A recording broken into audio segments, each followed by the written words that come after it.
The briefing was held in a room that did not officially exist for this purpose.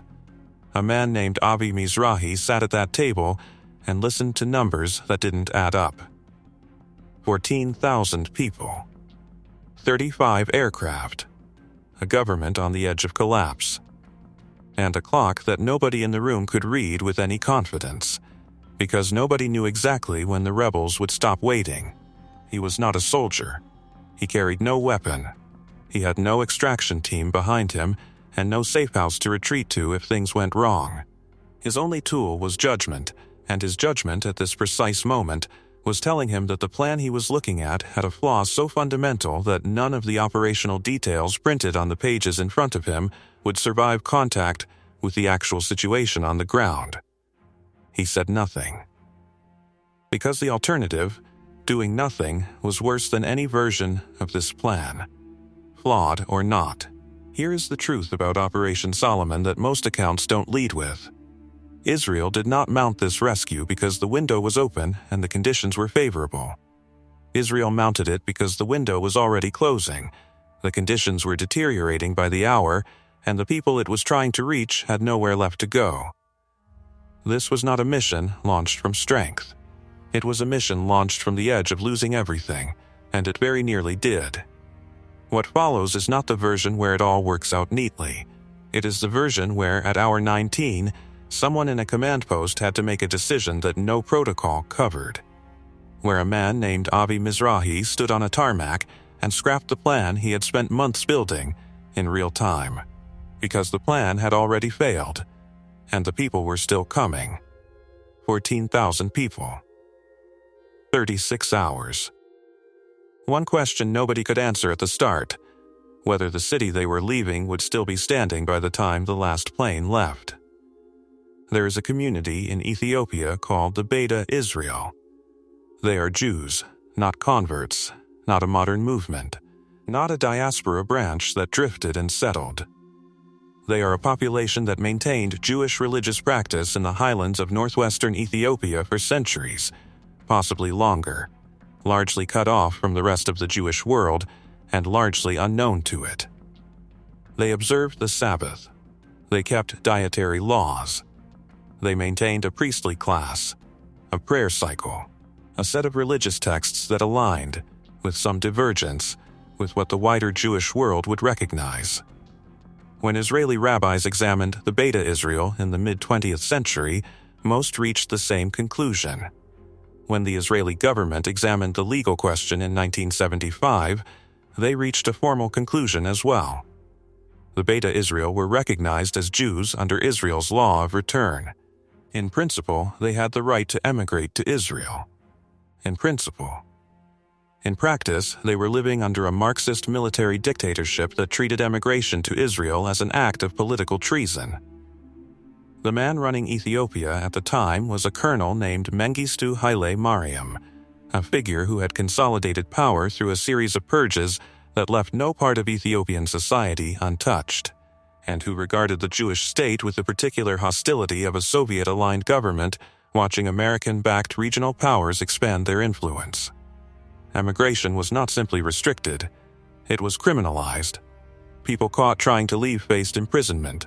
Families that had sent members to Israel were watched. The Beta Israel, already a minority community in a country that had never treated them easily, became doubly isolated, persecuted for what they were, and monitored for where they might go. What Israel did in response was not loud. It was patient, and it was covert. Mossad operatives began coordinating small-scale emigration efforts, individual families, small groups, movement through Sudan. It was slow, dangerous, and incomplete. But it was happening. Then, in 1984, Israel and the CIA and the Sudanese government assembled something larger. They called it Operation Moses. Over 7 weeks, approximately 8,000 Ethiopian Jews were extracted from refugee camps in Sudan and flown to Israel.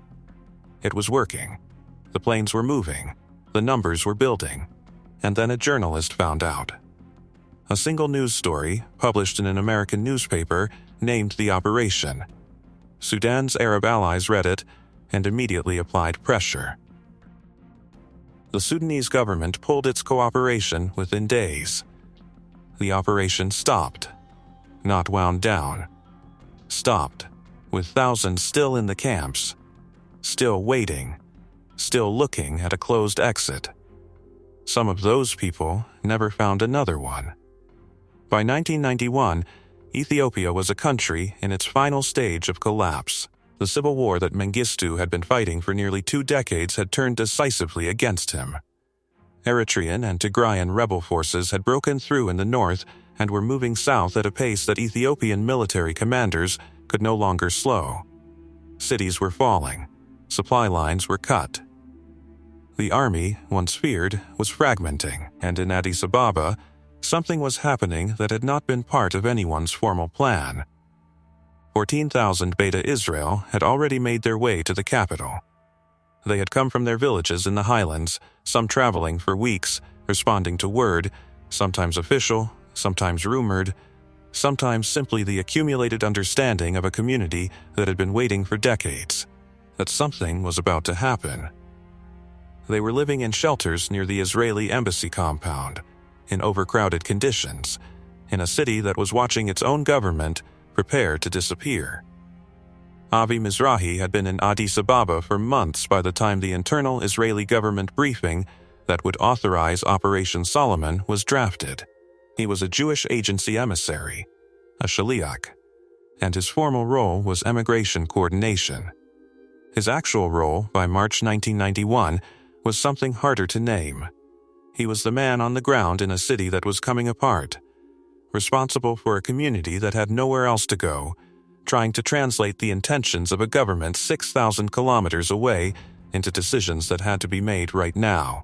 Today, in this street, at this checkpoint, with this particular Ethiopian official who was not sure he would still have a job next week. On March 7, 1991, an Israeli diplomat named Uri Lubrani sent a classified report back to Tel Aviv. Lubrani had spent weeks assessing the military and political situation in Addis Ababa with the kind of granular, unsentimental detail that comes from years of operating in places where governments collapse without warning. The report's conclusion was not complicated. The Beta Israel community in Addis Ababa was not in a stable holding position. They were in a deteriorating one. The longer Israel waited, the fewer options it would have. The regime that had previously blocked emigration was now willing to negotiate, because it was desperate, because it needed money, because its survival window was measured in weeks rather than years. That willingness would not last. The moment the regime fell, whatever agreements had been reached with it would be worth nothing. There would be no government to honor them. Move now. Or lose them. What Lubrani did not put in the report, because it was understood by everyone who read it, was the secondary question that his conclusion raised and did not answer. If Israel moved now, it needed $35 million it did not have in a readily deployable form. It needed an agreement with a government that might not exist by the time the planes landed. It needed a ceasefire to hold between forces that were not communicating reliably with each other. And it needed a ground coordinator in Addis Ababa to move 14,000 people through a city with no functioning security apparatus to a single airport that was, by Israeli intelligence's own assessment, within artillery range of advancing rebel positions. Lubrani had identified the window. He had not identified whether the window was wide enough. That was the question nobody could answer in Tel Aviv. And Avi Mizrahi, sitting in Addis Ababa watching the buses fill and the shelters overflow, was the person who was going to find out. The plan that Uri Lubrani had outlined assumed one thing above everything else, that the government of Ethiopia, however weakened, however hollow, was still a government, that it still had the authority to sign an agreement, honor a payment, and instruct its officials at Boli International Airport to stand aside while 35 aircraft loaded 14,000 of its citizens and flew them to Israel. That assumption was already wrong by the time the planning moved into its final stage. It just hadn't become visibly wrong yet. To understand what Israel was actually negotiating with, you have to go back to May 21, 1991, 3 days before Operation Solomon was scheduled to begin. That was the day Mengistu Haile Mariam, the man who had run Ethiopia for 18 years, who had signed off on the arrangement, who had taken the payment, boarded a plane in Addis Ababa and flew to Zimbabwe. He did not announce it as a flight. He called it a diplomatic visit. Every official in the Ethiopian government understood what it actually was. The man who had imprisoned people for attempting to do exactly what he had just done, leave the country, had left the country. He was gone before the operation started. Before the buses were loaded, before a single plane had taken off. The government he left behind had a name. It had officials. It had, in the technical sense, a president, a transitional figure named Tesfaye Gebre Kidan, who had been handed authority in the way that authority is handed to someone when the person who actually holds it has decided they no longer want to be present for what comes next. Tesfaye Gebre Kidan had no army loyal to him. He had no political base. He had no capacity to enforce anything. He was the face of a state that had already ceased to function in any meaningful way. This was the government Israel's $35 million had purchased an agreement from. The money itself had come from multiple sources, assembled under pressure in a compressed timeline. A portion came from Israeli government allocation. A larger portion came from the American Jewish diaspora, federations, organizations, community funds, moving money through channels that could not be fully described publicly without compromising the operation. Donors were told that the funds were urgent, that lives depended on speed, and that the details would be explained later. Most gave without demanding the details. That required a degree of institutional trust that in retrospect was itself part of what made the operation possible. But the money had been paid in advance, to a man who was now in Zimbabwe. And what remained in Addis Ababa was a transitional government that had agreed, under American diplomatic pressure, to honor the arrangement it had inherited from the man who had fled. President George H.W. Bush had sent a personal letter to Tesfaye Gebre Kidan. The letter asked him to allow the Beta Israel to depart. On May 23, Tesfaye Gebre Kidan gave his formal agreement in writing. What that agreement was worth depended entirely on how much authority he actually possessed, and how long he would possess it. Lubrani and the Israeli team understood this. They did not publicize it. The operational plan proceeded as though the agreement was stable, because proceeding as though it might collapse at any moment would have made the preparation impossible. There are operations that can only be mounted if the people mounting them choose not to fully examine the most fragile part of the structure holding them up. This was one of them. The ceasefire was the other fragile element, and unlike the political agreement, the ceasefire had a visible, identifiable author who could be held to it. The United States had brokered a conference in London between the Ethiopian government's remnants and the rebel coalition. The rebels, the EPRDF, the Ethiopian People's Revolutionary Democratic Front, had agreed to pause their advance on Addis Ababa while negotiations over a transitional government proceeded. That pause was not a peace agreement. It was a diplomatic courtesy extended by a military force that was winning, and knew it. The rebel political leadership in London had agreed to hold. Whether their field commanders in the hills outside Addis Ababa were observing the same instructions was a different question, and Israeli intelligence was already tracking the answer with something short of confidence. Rebel units had been sighted within artillery range of the airport. Not moving. Not firing. But present. And the distance between present and active was not a distance that anyone could predict with precision. Avi Mizrahi, on the ground in Addis Ababa, was aware of this. He had been aware of it for days. What he was doing with that awareness was absorbing it as a constraint, a fixed parameter of the environment he was operating in, rather than as a reason to stop, because stopping was not an option he had been authorized to choose unilaterally. What he was also doing, in the final hours before May 24, was looking at his own plan with the kind of scrutiny that he had not allowed himself to apply fully until now. And what he saw, when he looked at it that way, was a plan that had been designed for a situation that no longer existed. The plan had been built around a staged, organized, manifested movement of people, buses arriving at designated collection points, loading pre-identified individuals in pre-arranged groups, transporting them to the airport in timed waves, where they would be processed against a manifest before boarding. It was an orderly plan.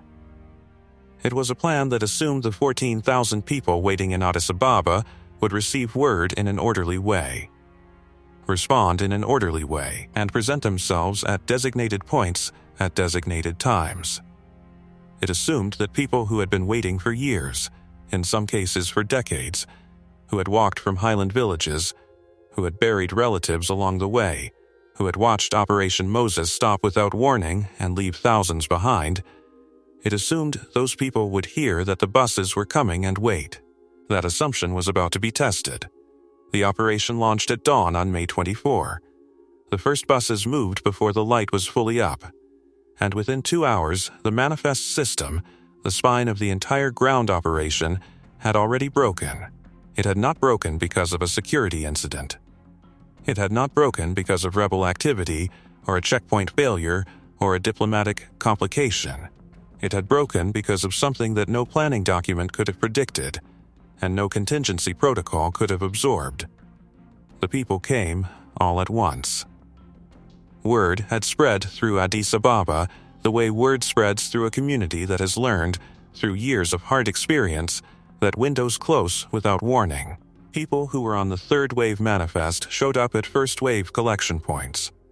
Families who had received no official notification arrived at the buses because a neighbor had told them, and that neighbor had told 3 others.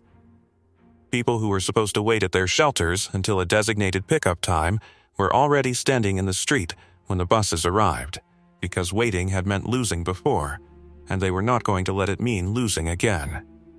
The surge was not a panic. That distinction matters. It was not disorganized in the way that fear makes things disorganized. It was the opposite. It was a community moving with collective, purposeful urgency toward the only exit that had ever been offered to them. But it was moving faster than the plan allowed for, in larger concentrations than the plan assumed, and with a documentation status that the plan had not fully accounted for. Mizrahi was receiving reports within the first hour. Collection points were overloaded. Buses were filling faster than the manifests could track. People were boarding without being checked against any list, because the alternative, turning them away from the bus, sending them back to a shelter, telling them to wait for the next wave, was not something the soldiers and agency workers on the ground were willing to do. Nobody ordered them to let the undocumented people board. Nobody had to. The decision made itself at dozens of collection points simultaneously, made by individuals who looked at the people in front of them and made the only choice that was available to a person with working judgment and a functioning conscience. And that decision, made correctly, made humanely, made in the only way it could have been made, had just destroyed the system that the airport processing operation depended on, because at the other end of the bus route at Boli International Airport, the intake process was built around manifests, around names matched to lists, groups matched to flight assignments, documented arrivals processed in sequence. The airport side of the operation had been designed to receive an organized intake. What it was about to receive was something else entirely. Mizrahi got on a radio. He needed to reach the airport command team before the first buses arrived. He needed to tell them that the ground plan was gone, that the people coming were real, and documented or not, they were coming on the buses that were already moving. The radio connection was poor. He was not certain the message got through clearly. The first buses were 40 minutes from the airport, and somewhere in the hills outside the city, rebel forces that had agreed to hold their advance were being asked, by the logic of their own military position, how much longer holding served any purpose. Nobody in the airport command post knew the answer to that question. They were about to find out whether the planes could move fast enough that it didn't matter. The first buses reached Boli International Airport at roughly 7 in the morning. There were more people on them than the manifest accounted for. The intake teams at the airport knew this the moment the doors opened, because the lines forming at the processing tables did not match the numbers they had been given. There was no version of the intake protocol that handled this cleanly. The teams began working through it the only way available, processing as fast as possible, recording what they could, and moving people toward the aircraft regardless of whether the documentation was complete. That decision, made in the first 20 minutes, would define everything that followed. The aircraft were already on the tarmac. 35 planes, a combination of Israeli Air Force C-130 Hercules transports and El Al commercial jets, most of them stripped of their seats to maximize floor space. The loadmasters had their weight estimates. The boarding sequencing had been designed around those estimates. What the loadmasters discovered within the first hour of boarding was that the estimates were wrong. The Beta Israel arriving at the airport were lighter than the planning had assumed. Years of food scarcity, of subsistence conditions, of a famine that had not fully lifted even by 1991, meant that the adults boarding the planes weighed significantly less than the average figures the logistics teams had used to build the capacity model. Children were lighter still, many of them far lighter. The weight limits that had governed the planned passenger counts per aircraft were not being reached at the numbers the schedule assumed. More people could fit on each plane than the plan had calculated. This should have been straightforwardly good news. In the first hour, it felt like it was. The loadmasters began adjusting their counts upward. Boarding continued faster than projected. The first flights were filling quickly, and the turnaround clock looked better than anyone had dared to expect. And then the second problem arrived, because the first problem had not actually been solved. The airport processing system was not failing because of documentation gaps alone. It was failing because the number of people arriving at the intake tables was not slowing. The buses were continuing to come. The community that had surged past the first wave collection points was arriving in continuous flow rather than in the discrete, manageable waves the schedule depended on. The intake queues were not clearing between arrivals. They were growing. Mizrahi had reached the airport by this point. He had made it through the radio gap and was physically present at the command area, watching the intake situation and comparing it against the flight schedule on the board in front of him. What he saw did not match. The flights were moving, that part was working, but the gap between the number of people being processed at the intake tables and the number of people still arriving from the buses was not narrowing the way the model required. He made a second decision that was not in the plan. He told the intake teams to stop matching names to manifests entirely. Stop the documentation step at intake. Move people directly from the buses to the aircraft. Record names on the plane during the flight or on arrival in Israel if necessary. The priority was one thing only: bodies on planes, planes in the air. It was the right call. It was also, at that moment, a call that Mizrahi was not certain he was authorized to make. The formal agreement with the Ethiopian transitional government was predicated on an organized, documented emigration, not an undifferentiated mass boarding. If Ethiopian officials at the airport reviewed the intake process and found that the documented emigration they had authorized had become something else, they had grounds to halt the flights. Mizrahi looked at the Ethiopian officials present at the airport that morning. They were watching the operation unfold. They were not intervening. Whether they were choosing not to intervene, or whether they lacked the authority to intervene, or whether they were simply absorbing a situation too large and fast-moving to interrupt, he could not tell. He made the decision on the information available and kept moving. The first C-130 lifted off at approximately 9:15 in the morning. For roughly 90 minutes after that departure, the operation entered a rhythm that nobody had quite planned for, but that was working. Planes loading, planes departing, buses arriving, people boarding in continuous flow.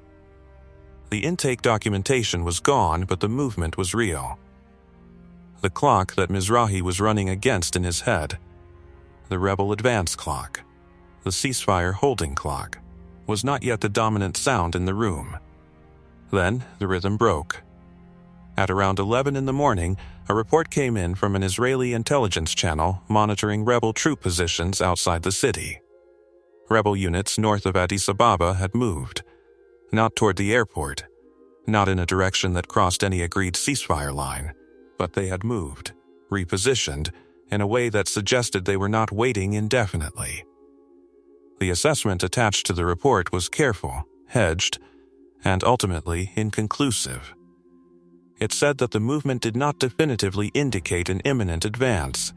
It said that the movement was consistent with preparation for an advance. That was the language of people who did not know what was coming, but could see what was being assembled. At the airport command post, the report went to a small group that included Mizrahi and the Israeli Air Force personnel managing the flight schedule. What happened in that room in the next 20 minutes has been described differently by different people who were present. What is not disputed is that the question was raised directly by someone present of whether the operation should be paused, whether the remaining flights should be held until the intelligence picture clarified, whether putting more aircraft on the ground was the right call when an attack on the airport had moved from theoretical to possible. Mizrahi's position in that conversation was not heroic. It was not a speech. It was a calculation stated plainly. The people who had not yet boarded were not in a position to wait for the intelligence picture to clarify. They were in buses, in lines, on the road between collection points and the airport. Pausing the flights did not pause their movement. It paused only the exit. If the operation stopped and then the ceasefire held and everything was fine, Israel could restart. If the operation stopped and the ceasefire broke and the airport became a target, the people caught between the buses and the planes would have no alternative. The pause was not implemented. The flights continued. And for the next 4 hours, through the afternoon of May 24 and into the early evening, the operation ran without incident. Planes were loading faster than the original schedule. The passenger counts per aircraft were higher than planned. The flight turnaround times between Israel and Ethiopia were being maintained. If someone had looked at the numbers on the board in the airport command post at 6 in the evening, they could have been forgiven for thinking the hardest part was behind them. That was the moment the operation felt, briefly, like it might simply finish. The rebel movement north of the city had not resulted in action. The ceasefire was holding. The Ethiopian officials at the airport were still not interfering. The planes were in the air. The remaining buses were fewer than the buses that had already run. The end of the operation, the moment the last plane would lift off, was calculable. It was not certain, but it was calculable. For perhaps 2 hours, the atmosphere in the command post shifted from managed crisis to something that resembled controlled progress. Then, at around hour 19, a second intelligence report arrived. This one was not hedged. This one placed rebel forces at a specific location, not a general area north of the city, but a position from which the airport was within direct fire range. Not hypothetically within range. Actually, within range. And the field commanders in those positions had not received, or were not observing, the same ceasefire instructions their political leadership had given in London. The number of people still on the ground in Addis Ababa who had not yet boarded a plane was somewhere between 3,000 and 4,000. The number of planes still on the tarmac was significant. And the question that had been raised earlier, the question that had been set aside, was back in the room. This time it was not being raised by one person. It was the question the room was sitting in, whether to keep the planes on the ground, whether to keep the buses running, whether the gap between where they were and where they needed to be could be closed before the ceasefire closed first. Nobody in that room had an answer. What they had was the next 30 minutes and what happened in them, and the decision that came out of that. The decision was made in that room, in the 30 minutes the section ended on. The flights continued. The buses kept running. The abort question was set aside, not resolved, not answered, but set aside, in favor of 1 more hour and then 1 more after that. What followed was not a clean execution. It was an operation held together by accumulated judgment calls made by people who were several steps past the edge of their mandate and moving forward anyway, because stopping had its own cost, and the cost of stopping was the one cost nobody could walk back. The manifest problem, the one Mizrahi had paused in the first 2 hours of the morning, did not disappear. It accumulated. Every undocumented boarding, every name recorded on a plane rather than at intake, every child who arrived without paperwork because the village elder who held the family's documents had stayed behind or died on the road, each of those cases became a case that someone would have to resolve after landing. The planes were arriving at Ben Gurion Airport in Israel, carrying people whose legal status, on paper, was not yet fully established. The absorption centers receiving them were not designed for intake at this scale or at this speed. The processing system in Israel began to strain within hours of the first arrivals. Families were separated during the documentation process. People who had traveled together, who had held each other together through years of waiting, were routed to different centers because the intake system could not always determine at speed who belonged with whom. These were not catastrophic failures. They were the failures of a system encountering something larger and faster than it had been built for. But for the people experiencing them, the distinction between a systemic failure and a personal one was not meaningful, and the operation was still running. The last flights were still loading in Addis Ababa, while the first arrivals were already stranded in processing queues in Israel. The operation existed simultaneously in 2 countries, in 2 states of controlled breakdown, at the same time. The ceasefire held. Barely, and not uniformly. Rebel units that had repositioned north of the city did not fire on the airport. Whether this was because the London conference held, because rebel commanders made a deliberate choice, or because the window they were waiting for never fully opened, the historical record does not give a clean answer. What it gives is the outcome: the airport was not shelled. The planes departed. The last C-130 lifted off from Boli International Airport on the afternoon of May 25, 1991. 3 days later, rebel forces entered Addis Ababa. The transitional government dissolved.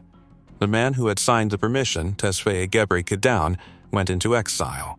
The agreement that had authorized the airlift ceased to exist as a living document the moment there was no government left to have authored it. The operation had cleared the window by 72 hours. Nobody who had been inside the airport command post was certain, afterward, that 72 hours had been the actual margin. Some believed it was less. Operation Solomon established a record. The largest humanitarian airlift in history, 14,325 people in 36 hours, is not a record that has since been broken. It entered the institutional memory of the Israeli government, the IDF, the Jewish Agency, and the American Jewish diaspora as evidence of what coordinated pressure, covert diplomacy, and improvised execution could achieve in a collapsing environment. That institutional memory had consequences.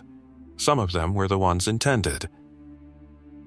The operation validated a model of mass emergency emigration that did not exist before it was executed.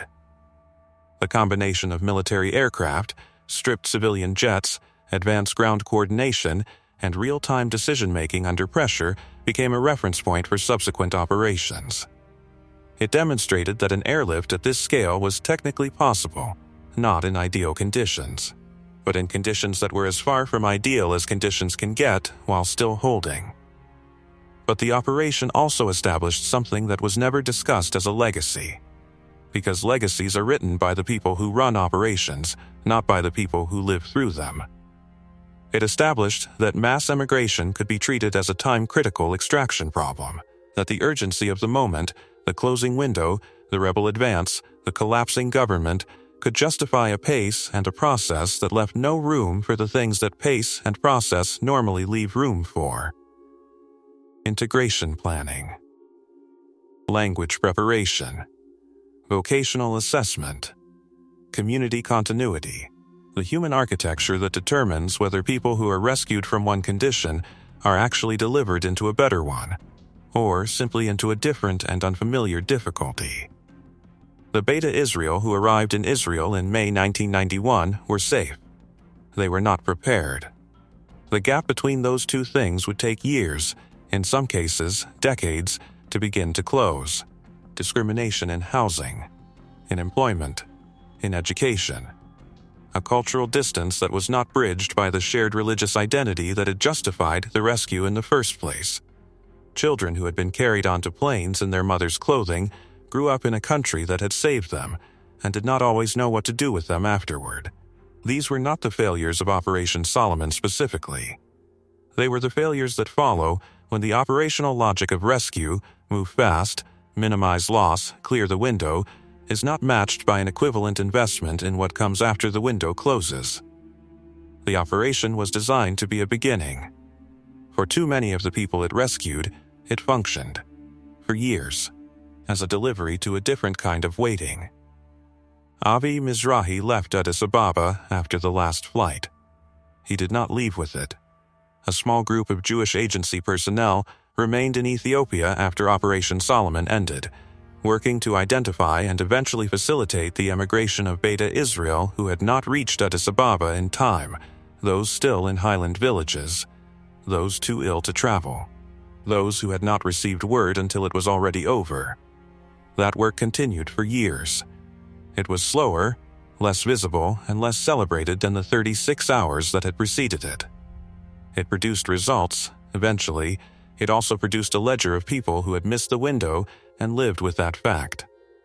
Mizrahi spent years after Solomon advocating for the community he had evacuated, not because the mission had failed, by any operational measure it had not, but because he understood something that the operational record didn't fully capture. The decision he had made on the tarmac in the first 2 hours, stop the documentation, move the people, sort it later, had been the right call. He had made it with the information available and the constraints present, and it had allowed thousands of people to board planes who would otherwise have been left behind. It had also meant that those people arrived in Israel without a complete paper record of who they were, without documents that could anchor them to jobs, to property, to legal continuity. The decision that saved them on the tarmac became a complication they carried for years afterward. He had made it knowing this, or close enough to knowing that the distinction didn't offer much comfort. That is what the operation permanently cost, not lives, not the mission, but the clean line between rescue and the obligations that follow it. Mizrahi carried that line for a long time. Operation Solomon did not exist in isolation. It was built on years of covert emigration work, Mossad coordination, CIA cooperation, Sudanese government access, failed operations, operations that stopped mid-execution, communities left in camps waiting for a window that came back around only sometimes. The doctrine behind Solomon reached back through Moses, through individual Mossad-guided extractions, through cases that were never publicly named and never will be. Some of those cases, the ones that built the method, that established what was possible and what the cost of failure looked like, are in the ebook in the description below. It covers the covert emigration operations, the intelligence groundwork, and the decisions behind Israel's most consequential rescues in operational terms, not commemorative ones. The link is in the description. If this kind of documented reconstruction is the content you come here for, operations where the outcome is known but the decisions behind it are not, the archive has more. Subscribe, and it will be there when you come back.